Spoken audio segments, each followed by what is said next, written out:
Bom dia a todos. Que Jesus nos abençoe e nos proteja. E sob o impacto destas vibrações tão boas, dessa iniciativa tão oportuna do coral do Kardec, nós vamos passar para a lição da manhã. Nós vamos falar sobre o Zika vírus. Zika vírus não. Nós vamos falar sobre sinais do Criador. Há uma frase de Jesus, como aliás todas as suas frases o foram, extremamente emblemática, em especial nestes tempos chamados modernos, da moderna ciência. A frase a qual eu me refiro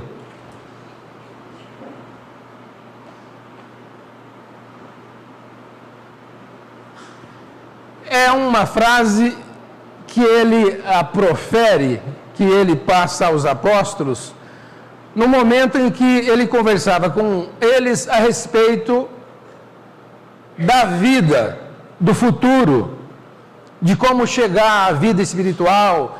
Era um momento em que ele falava, em que ele se colocava como o caminho, a verdade, a vida. Era um momento em que ele falava sobre a capacidade que as pessoas, que o ser humano teria de produzir os chamados milagres que ele produzia. Era um momento em que ele falava sobre o Consolador prometido.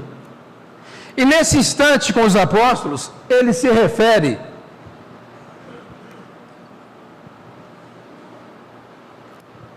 aos chamados mundos futuros, ou especialmente ele falava às moradas que existiriam na casa do Pai. Assim é que ele fala. Ele diz assim: na casa de meu Pai existem muitas moradas. Jesus fala para os apóstolos: e não fora assim, eu vou-lo teria avisado. E é intrigante pensar, não deixa de ser um exercício dos mais interessantes, especialmente nessa época que nós contamos com uma ciência tão avançada, não deixa de ser interessante pensar a que moradas Jesus se referia. Na casa de meu Pai existem muitas moradas, e se não fosse assim, ele diz, eu vos avisaria. E ele prossegue um pouco mais adiante, dizendo que iria para a casa do Pai para preparar essas moradas. O Espiritismo tem uma interpretação muito peculiar a respeito do que seriam essas tais casas, essas tais moradas, essas tais moradias. E para a gente dar uma introdução rápida e superficial a essa ideia, antes de nós buscarmos a fala, a interpretação, o pensamento espírita a respeito, vamos lembrar alguns conceitos conhecidos, tacitamente considerados como verdadeiros, acerca desse cosmos, acerca do universo em que nós vivemos.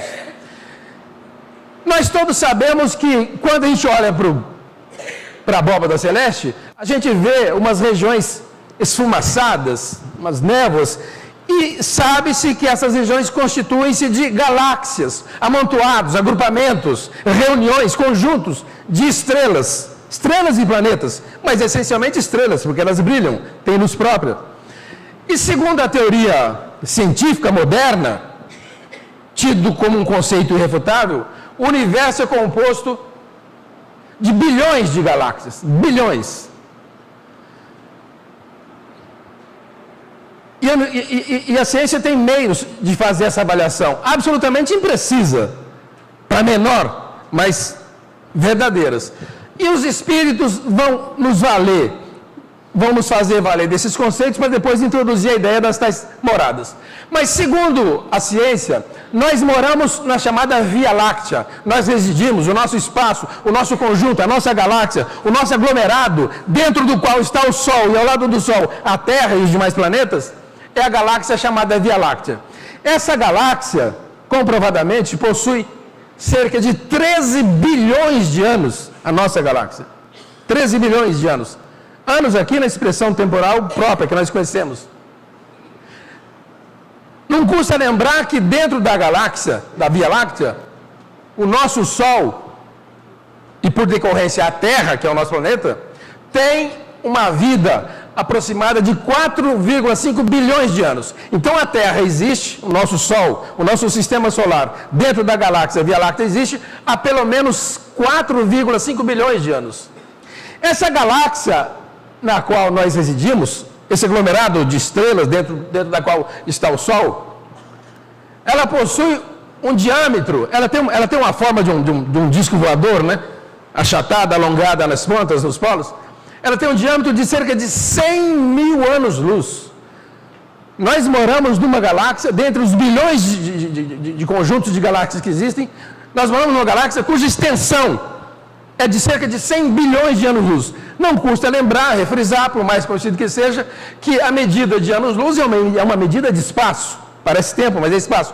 Ano-luz é o espaço que a luz percorre durante um ano. É um conceito fantástico, incrível. Einstein trabalhou muito sobre esse conceito de velocidade da luz. Mas a luz caminha durante um ano. Isso se chama um ano-luz. A luz caminha durante 100 mil anos. Esse é o diâmetro, o comprimento da nossa galáxia. Mas a ciência lembra ainda que a nossa galáxia, assim como tem o Sol, tem outros tantos bilhões de sóis. Na nossa galáxia, nós teríamos na vizinhança da nossa galáxia até cerca de 400 bilhões de sóis iguais aos nossos. E, consequentemente, cada Sol, cada estrela com o seu sistema. E planetas, o número de planetas seria equivalente ao número de sóis. Quer dizer, igual à Terra, existiriam outros tantos bilhões de planetas. Essa nossa galáxia, assim como a Terra tem seus movimentos de rotação e translação, a nossa galáxia, esse amontoado de planetas e de sóis, de bilhões de estrelas, ela possui um movimento de rotação, ela gira em torno do próprio eixo, do próprio centro. Tem rotação e tem translação, mas a rotação dela, para ela dar uma volta inteira à nossa galáxia, para ela sair desse ponto e fazer esse movimento, ela gasta cerca de 200 milhões de anos a uma velocidade de 850 mil quilômetros por hora. Essa é a nossa galáxia. E nós, a Terra, dentro dessa maluquice, dessa loucura, e estamos ali perdidinhos, aquele ponto minúsculo dentro dessa maluquice toda. O curioso, e é onde a gente quer chegar para nos aproximar da fala emblemática de Jesus, é que nesse aglomerado de centenas de bilhões de planetas iguais ao nosso, existem alguns que são chamados planetas similares à Terra. Quando a gente diz, quando os cientistas, quando a NASA e demais órgãos de pesquisa espacial dizem que um planeta é similar à Terra, eles querem dizer que esse planeta possui algumas características muito parecidas com a nossa. Primeiro, são planetas, quando se diz que um planeta é similar à Terra, diz-se que ele é um planeta que tem dimensões aproximadas da Terra, que ele tem clima semelhante ao da Terra, atmosfera com oxigênio semelhante ao da Terra. E mais, quando se diz que um planeta é similar à Terra, quer-se dizer que ele orbita uma estrela, que ele gira uma estrela, que ele circunda uma estrela, numa zona chamada habitável, ou seja, um planeta que não está muito distante, nem muito perto. Mercúrio, por exemplo, no nosso sistema solar, nosso sistema solar é composto de 9 planetas, ou 8, como se queira. Mas, por exemplo, Mercúrio está tão próximo do Sol, a zona que ele orbita não é nada habitável para a vida nos modos que a gente conhece, que qualquer vida ali não existiria porque não teria água em estado líquido. Se existisse água ali em Mercúrio, seria em estado gasoso. Nem muito longe, como Plutão, Mercúrio, porque, como Mercúrio, Vênus, Terra, Marte, Júpiter, Saturno, Netuno, Plutão, porque muito longe, se existir água, a água estaria em estado petrificado, estado sólido. Então, um planeta diz ser similar à Terra quando ele orbita numa região nem muito longe, nem muito próxima, de maneira que a água existente, se existir, ela possa ser encontrada em estado líquido, de maneira a se tornar o tal solvente universal da vida. A água é assim considerada o solvente universal por meio do qual os elementos e os processos de bioquímicas deram origem e sustentação à vida que nasceu na Terra e que nasceria nesses planetas.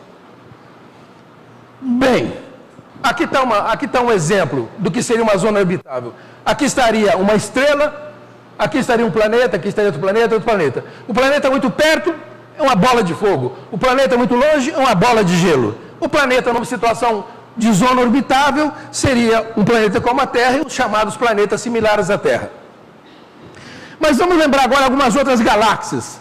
Quando Jesus fala, na casa de meu pai existem muitas moradas, como é que nós poderíamos suspeitar, aquele tempo, ou ainda 200, 300 anos atrás, que ele se referia a coisas desse tipo? Assim como a nossa galáxia, assim como o nosso mundo cósmico, existem outras tantas galáxias espalhadas, cerca de 100 bilhões pelo universo, pelo cosmos. Quando a gente, a olho nu, à noite, a gente vê nessa região, duas grandes nuvens, são as chamadas nuvens de Magalhães, são as nossas galáxias vizinhas. Uma chamada pequena nuvem de Magalhães, outra chamada grande nuvem de Magalhães. As nossas vizinhas estão a uma distância incrivelmente enorme de nós, e são as vizinhas, a cerca de 200 mil quilômetros, a cerca de 200 mil anos, luz. Se nós saíssemos da Terra e fôssemos visitar essas galáxias vizinhas, nós gastaríamos 200 mil anos, 200 mil anos, nem 10, nem 20, nem 100, 200 mil anos, a uma velocidade fantástica, que é a velocidade da luz. Essas são as vizinhas. Algumas galáxias mais distantes, essa aqui é chamada meia distância, todas elas visíveis a olho nu. A chamada Andrômeda está a 2,5 milhões de anos-luz, ou seja, nós teríamos que viajar por 2,5 milhões de anos a essa velocidade fantástica, inimaginável, de 300 mil quilômetros por hora. Mas outras galáxias, alguns telescópios já descobriram, como o Hubble, estariam a 15 bilhões de anos-luz da Terra. É uma loucura, uma doidura. Nós não vamos ter elasticidade mental para entender, para compreender a extensão disso tão cedo. Entrando no nosso sistema solar, especificamente falando na Terra, a gente sabe que a Terra, no nosso sistema, em torno do nosso Sol, a nossa Terra tem alguns movimentos, alguns deles inclusive tratados por Kardec, quando ele fala na precessão dos equinócios. Mas os movimentos conhecidos que nós aprendemos na escola são, um deles, o de translação. A nossa Terra gira em torno do Sol, num movimento chamado translação. Ao longo de um ano, a nossa Terra dá uma volta inteira. Por incrível que pareça, nós estamos, a velocidade da Terra em relação ao Sol é de 30 km por hora, 108 mil km por hora. Essa velocidade já dá mais próxima dos nossos parâmetros, né? 100 mil km por hora, mas inimaginável. Então, quando as professoras de geografia ensinam isso para a molecadinha, eles falam assim, poxa, professora, mas eu não vejo as árvores balançar, o cabelo está firme, como é que eu posso estar viajando a 100 mil km por hora? É porque junto com a Terra, toda a atmosfera gira junto. Aliás, uma das razões pelas quais a NASA e a ciência de modo geral tem dificuldade para fazer um foguete, uma nave espacial, fugir da Terra, escapulir da órbita da Terra, é essa, porque para fugir, ele tem que entrar nesse sistema de translação até facilitar o escape, mas mais difícil do que o escape é o retorno. Imagine a Terra nessa velocidade e um foguete, uma nave espacial entrar na nossa órbita e acoplar a Terra. É uma maluquice, né? Quem de nós já não fez a experiência? Tem um disco girando, você bota o dedo no disco. Você é jogado longe. Mas é incrível. Esse é o chamado movimento de translação. A Terra tem também um movimento de rotação. É um movimento que ela gira, que a faz girar em torno de si própria, em torno do seu eixo. Esse movimento é de 1.700 km por hora. Isso daria mais ou menos meio quilômetro por segundo. Esse é o mundo. Essas são as circunstâncias, essas são algumas características desse mundo que nós vivemos, que nos incita inevitavelmente, atrás dessa estrutura, a um ser, chamemo-lo como quiser. Deus, engenheiro sideral, criador do universo, há um ser, há alguma inteligência que supera de forma inimaginável a capacidade científica do homem atualmente. A frase a qual que eu me referi é essa aqui. Jesus falando para os discípulos, segundo o apóstolo João, esse apóstolo, mesmo a quem se atribui o tal do Apocalipse, que hoje em dia se fala tanto, João escreve que Jesus teria dito, na casa de meu pai há muitas moradas. não fosse assim, eu vou-lhe teria dito. Eu, como me sinto um aprendiz eterno, eu sou muito curioso, e eu gosto de ver como se dão as interpretações dos nossos irmãos, sem crítica, acerca dessa fala de Jesus. Eu sempre que posso, eu sou uma pessoa que busco e me interesso por conhecer interpretações de religiões co-irmãs.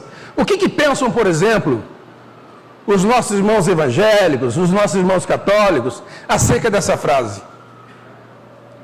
Como é que Deus ocuparia, segundo os cânones de todas as religiões, Deus não faria nada inútil. Esse é um dos preceitos, esse é um dos postulados, é um paradigma universal, não há quem não pense assim. Deus não produziria nada inútil, tudo na natureza, do ínfimo ao macro, tem sua utilidade. Qual será a utilidade que Deus dá a esse cosmos, do qual nós tivemos aqui uma noção trivial? E os nossos irmãos ficam meio que embasbacados, porque se a vida é constituída de uma única experiência, sem a ideia, sem o rol, sem a feira das encarnações, a gente fica meio que sem pensar como é que Deus vai fazer para ocupar esse espaço. Talvez, eu não li isso, eu estou fazendo conjectura. Talvez Deus ocupe esses planetas para separar as criaturas, segundo suas experiências. Porque a coisa é assim, ou nós acreditamos na teoria da reencarnação, e portanto vivemos num ciclo infindável de múltiplas experiências que se renovam vida a vida, e todos nós crescemos feito uma escola, em que a criança entra no maternal, e passa por ensino fundamental, por ensino médio, ou nós pensamos que é uma vida contínua de experiências, crescimento e evolução, ou nós, por meio de reencarnações sucessivas, ou nós pensamos que cada ciclo da humanidade, quando esse povo morre, desencarna, Deus põe aqui outro ciclo. Por exemplo, onde é que Deus pôs o povo da Idade Média? Todos aqueles seres, aquela concepção errônea, equivocada, bruta, rude. Onde é que Deus colocou o povo dos 3.000 anos passados? Só se Deus está pondo esse povo em cada planeta desse. Na visão espírita não é nada disso. Na visão espírita, esses mundos todos, se não são habitados, são habitáveis. E Deus então não faria nada inútil a não ser dar a esses planetas, a essas estrelas e os planetas que orbitam em torno delas, um fim útil, propiciando na visão espírita a feira infinita e infindável de vidas sucessivas, cosmos afora. Bem, Fabiano, você toca para mim o próximo? Bom, vamos deixar um pouco dessas conjecturas. E antes, enquanto o Fabiano troca, eu me lembro do Herculano Pires. Ele conta uma quase anedota assim. Ele diz que havia numa propriedade rural, havia uma propriedade rural em que existia lá uma plantação de goiabeiras, pés de goiaba. Quem já morou na lavoura, no sítio, propriedade rural, sabe que existem goiabeiras enormes. Antigamente, os sitiantes plantavam ao redor das criações dos porcos na lavoura muitos pés de goiaba, porque alimentavam-se os bichos com isso. Então lá tinha um sujeito que tinha lá centenas de pés de goiaba, aquela formidável, aquela floresta de goiaba. Aí então 2 bichinhos de uma dada goiaba, ele conta, Herculano Pires, o grande espírita, botaram as cabecinhas para fora da goiaba. Aí o bichinho de goiaba, o macho, falou assim para a fêmea: bem do céu, como nós somos privilegiados. Com tanta goiaba nesse mundo afora, só a nossa goiabinha tem bichinho. É mais ou menos nós, né? Nós olhamos esse goiaberal imenso, infinito, e falamos: só a terra é habitada. Balela. Talvez, e certamente, esses planetas que nos circundam não tenham uma vida tal qual nós a temos. Mas certamente, em condições similares, noutros rincões. Os espíritos dão notícias que esses planetas, quando não habitados, mas sempre habitáveis, tornam-se moradias transitórias para o espírito prosseguir, jornada fora, na sua evolução. Não tem teoria mais fascinante, mais linda, mais bela. E de mais a mais, quem é que diz que nós teremos que encontrar? Que mentalidade tacanha, pobre, miserável seria essa de pensar que a vida no universo seria tal qual a vida que nós já temos aqui? Aliás, aqui mesmo na Terra nós temos uma diversidade de vidas. Imagine um sujeito que viesse do extra-mundo, cuja nave caísse no Oceano Atlântico. Pum! Mergulhou.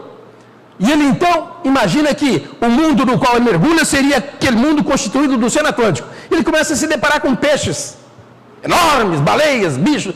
E aí ele consegue ligar a nave dele e vai embora. Aí ele chega no planeta dele e fala: gente, descobri um planeta fantástico. É um mundo líquido, uns bichos ágeis, o pessoal respira dentro d'água, uma coisa fantástica. Pois é um mundo diferente. Mas quem diz então que no universo não existiriam vidas talhadas, vivenciadas, mercê da misericórdia de Deus, de formas distintas da nossa? Toda a ciência, uma coisa que me intriga, que me inquieta, embora eu seja aqui uma pessoa nula, trivialmente nula, o que me inquieta, assim, os cientistas falam assim: descobrimos um planeta que gira em torno da estrela dele, mas ele está girando muito longe, ou está girando muito perto. Então a água, se existir na superfície, se tiver superfície nesse planeta, não se pode utilizar, então não tem vida.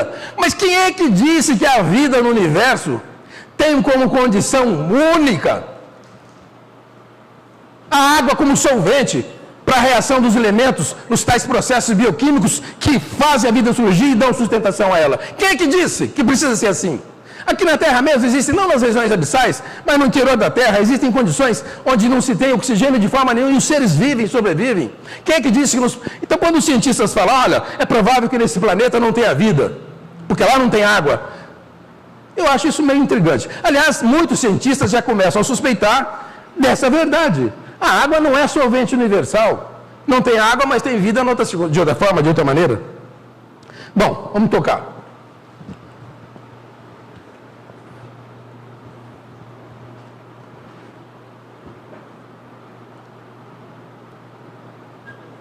Aí, Fabiano, a gente tem aqui uma frase do espírito Joana de Ângeles, extraída de um livrinho antigo, 40 anos atrás ela escreveu, mas é uma frase também emblemática.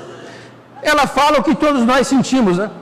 Quando a gente olha para o céu, quando a gente olha para a abóboda celeste e vê essa imensidão de planetas e estrelas, essa coisa linda, essa simetria matemática, essa estrutura fantástica, de uma beleza incalculável, inimaginável e impossível de o homem copiar, ela diz: invariavelmente, a gente sente, a gente pressente, a gente admite a possibilidade da presença de um Criador.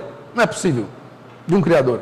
Talvez nós não cheguemos ao Criador segundo essas provas nem teleológicas, nem religiosas que nós temos por aí. Infelizmente, as nossas provas acerca da existência de Deus são muito pobres, porque são provas limitadas à nossa capacidade intelectual. Por exemplo, há uma suposta prova religiosa, segundo a qual Deus seria a causa final. Você busca pela causa de lei e efeito? Causa de lei e efeito. Esse efeito tem uma causa, mas essa causa é efeito de outra causa. E assim vai, até chegar na causa final. Essa teoria, por exemplo, todas as religiões, inclusive o Espiritismo, advoga. Mas os próprios espíritas já veem que ela é uma prova insustentável. Por exemplo, é assim, essa prova do causa e efeito funciona assim: você vai no supermercado e vê um carrinho de compras andando sozinho lá no mercado. Você fala: Gonçalo, carrinho não anda sozinho. Aí você presta atenção e vê que tem um outro carrinho acoplado naquele. Ah, bom, tem um segundo carrinho empurrando. Mas aí você presta atenção. Ué, mas quem é que está carregando o segundo carrinho? Alguém precisa carregar o carrinho. Não existe efeito sem causa. Se o carrinho está tocando, tem um efeito. Ah, tá, tem um terceiro carrinho, um quarto, um quinto. Deus seria o último carrinho que empurra todos. Não está bom. Por que não está bom? Se a gente fizer valer esse raciocínio, tem alguém que tem que empurrar Deus também. Por que para aí? Olha, esse carrinho empurrado por esse carrinho empurrado por esse, até o último carrinho. O grande empurrador dos carrinhos é Deus. Ué, mas se o raciocínio vale, você fala, tem mais alguém que empurra Deus. Então é bom a gente não se prender muito a buscar provas, que as nossas condições são muito... Eu prefiro, pessoalmente, na minha pequenez de raciocínio, provas filosóficas, nem teológicas, nem religiosas. Por exemplo, há uma prova de Epíteto, é fantástico. Uma prova de Epíteto foi um grande pensador grego. Esse povo não era desse mundo, né? Os pensadores, matemáticos, historiadores, eram gente que vieram... Ele fala assim, Epíteto, os discípulos chegaram a ele e falaram assim, mestre, explique-nos quem é Deus.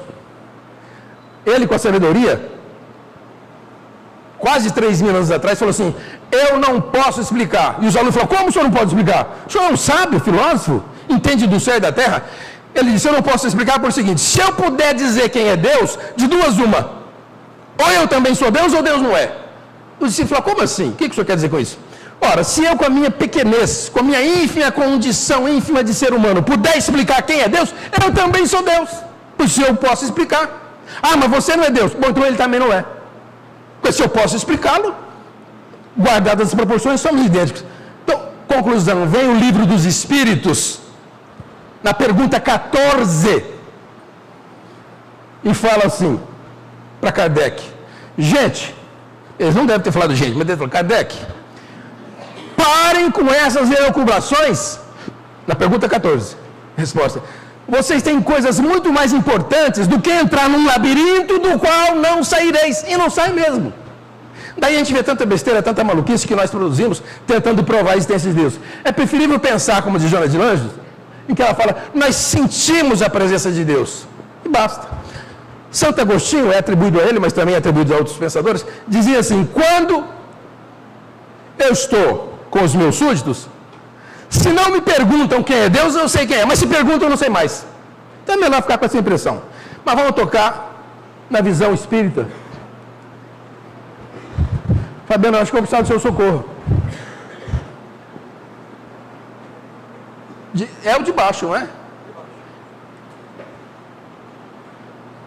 Você me ajuda aí? Aí. Vamos voltar um pouquinho às questões teológicas. Outro dia, agora, em julho, a NASA assombrou o mundo todo com a descoberta de um planeta que é tão similar, tem características tão semelhantes à Terra, que a NASA chamou esse planeta de primo da Terra. Alguns outros chamam de irmão gêmeo da Terra. Tão parecido é esse planeta com a Terra. No outro sistema. Daí são chamados exoplanetas, ou seja, planetas fora do nosso sistema solar, que é composto de 9. Pois bem, esse tal desse planeta, que eles resolveram chamar de Kepler 42b, tem característica muito curiosa. Faz favor, Fabiano. Bom, primeiro, esse projeto Kepler, está em plena vigência, foi iniciado em 2009, ele foi montado pela NASA em associação com outras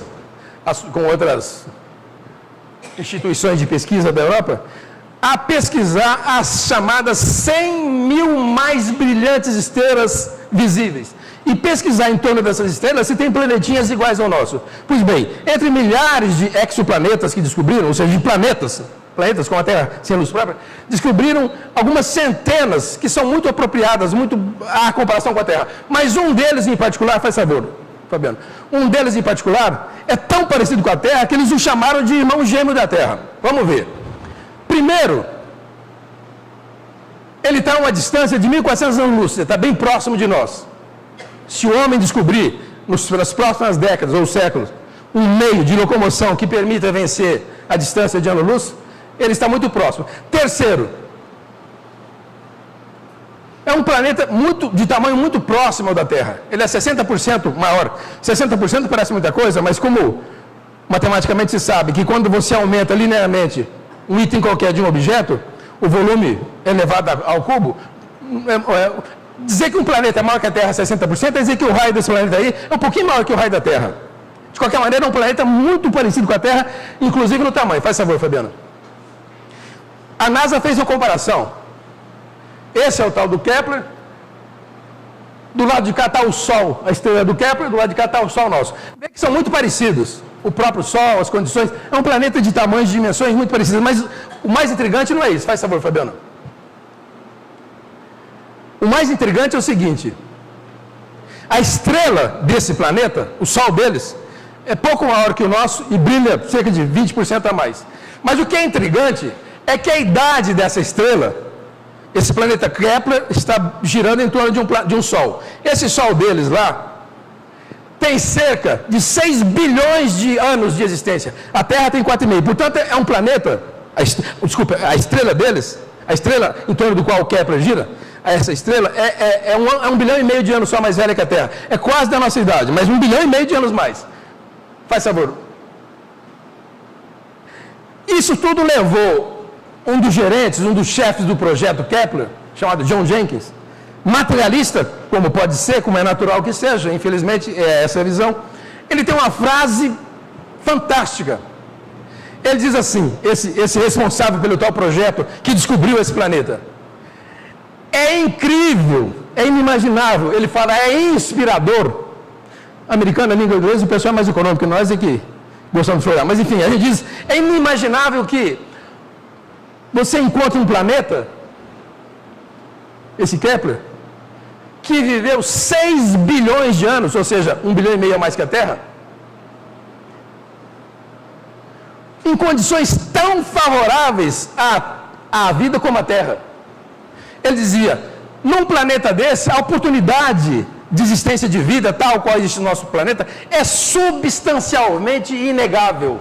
Lá se manifestariam, nesse tal Kepler, todos os ingredientes, todas as condições para que a vida lá se manifestasse tal qual a nossa, inclusive com a existência de água, pelo fato desse planeta estar orbitando na chamada zona habitável. Esse Kepler está em torno do seu Sol, assim como nós estamos em torno do nosso. Faz favor, Fabiano. De maneira que é possível que nesse planeta, 1,5 bilhão de anos mais velho que nós, esteja em condições favoráveis à vida. E aí a gente faz essa pergunta. É bom que nós comecemos a pensar que mesmo que não hajam condições do tal solvente subsistir, que é a água, há possibilidade, cientistas já começam a estudar a possibilidade de outro tipo de solvente, a fim de que as tais reações bioquímicas, físicas, extrafísicas, favoreçam a criação da vida, a subsistência da vida. E de mais a mais, começa-se a pensar, começa-se a discutir o conceito de vida. Será que a vida no universo, o conceito de vida, se sustenta tal qual o conceito que nós temos aqui? Será que vida é isso que nós temos? Ou será que nós estamos na experiência divina, na experiência de Deus? Essa nossa experiência humana ou animal não se sublime em outros mundos. Segundo o Espiritismo, sim. Segundo o Espiritismo, sim. Segundo o Espiritismo, o corpo, essa carcaça física, essa forma psicossomática que nós temos, é provisória, é uma indumentária pobre, miserável e provisória. O espírito, quanto mais caminha, quanto mais vai ao encontro da luz que lhe cabe por missão divina, cada vez mais se sente despojado desse corpo, que se torna cada vez mais sutil.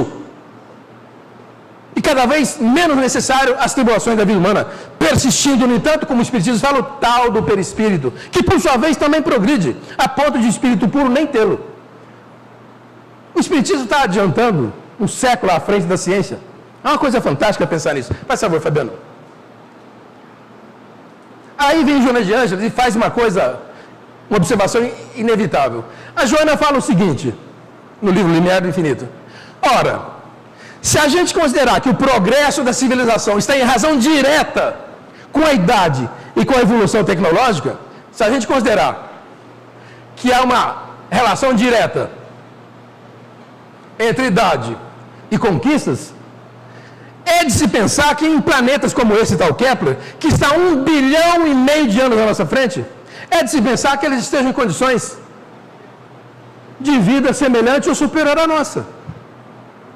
A luz que nos chegam desses planetas, segundo a ciência, quando a gente olha para o céu, a luz que fere nossa retina, a luz que a gente percebe, a estrela que a gente vê, são luzes velhas, são luzes do passado. Tanto que os cientistas dizem, quando a gente olha para o céu, a gente vê o passado. Porque essa luz que nos fere a retina, são luzes que partiram das suas fontes há bilhões de anos. Existem galáxias há 15 bilhões de anos Existem galáxias mais próximas, como por exemplo de Andrômeda. Essa luz que quando eu olho para Andrômeda e a vejo, é uma luz que fere meu olho, mas é uma luz que partiu de lá já há 160 mil anos. A velocidade da luz. É de se imaginar que esse planeta Kepler, cuja luz atinge aqui as lentes dos nossos telescópios, os telescópios da NASA, são luzes que partiram de lá há bilhões de anos. Desculpe, esse há 140 mil anos. O que será que não aconteceu nesses 140 mil anos? A nossa humanidade, o ser humano, a Terra é velha, 4 bilhões e meio, mas a civilização humana não chega a 40 mil, 50 mil anos. Imagine essa civilização há 150 mil anos. É isso que ela faz. Jonas de Anjos falou, faça o exercício. Como é que estarão? Faz favor, Fabiano. Aí é inevitável. Pode passar. Aí é inevitável uma pergunta que é a respeito de um grande escritor que foi...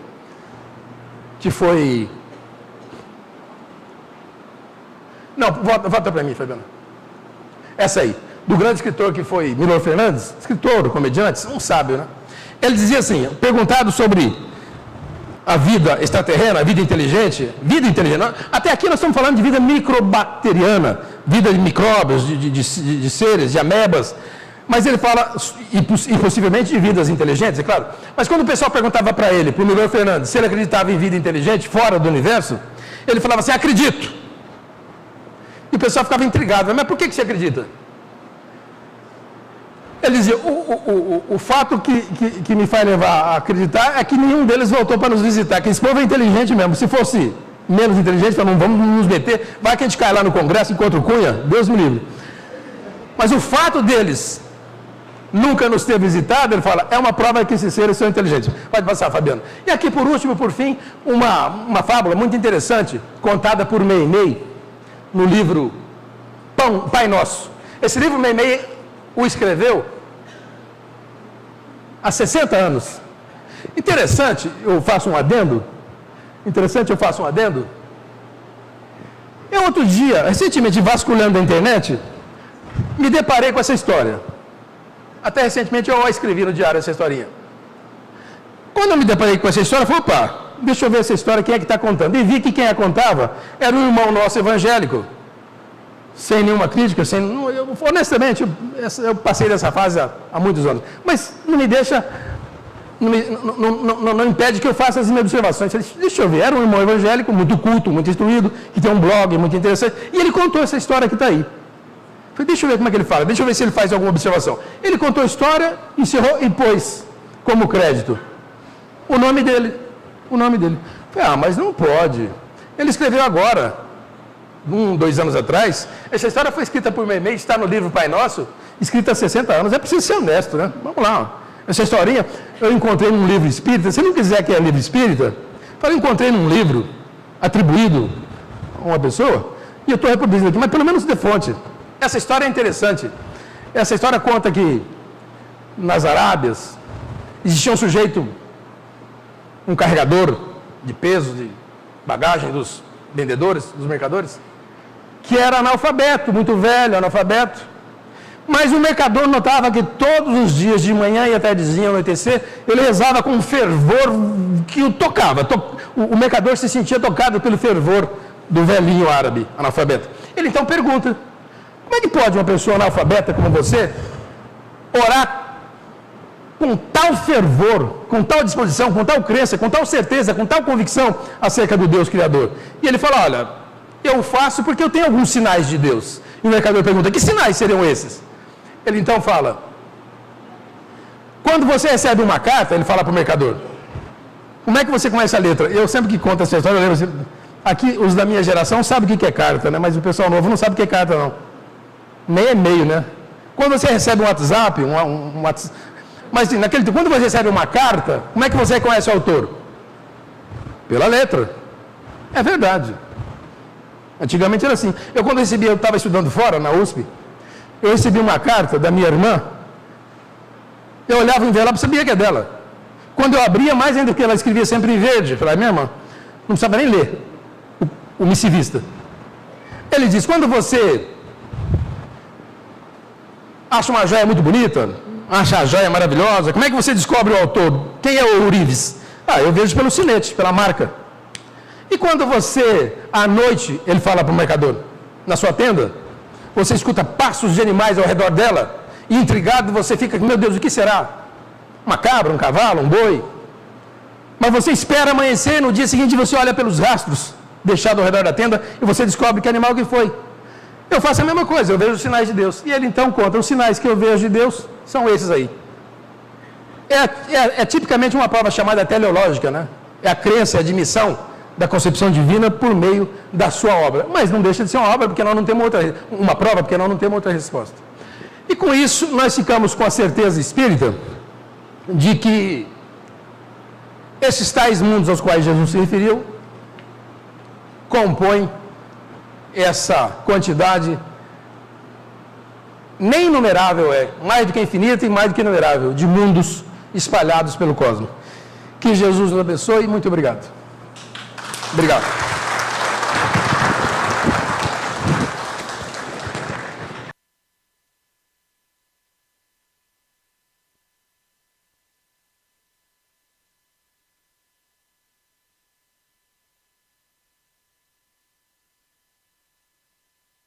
Nós gostaríamos de agradecer ao Eurípides pela bela explanação dessa manhã. Pedimos que nos coloquemos tranquilos, em silêncio.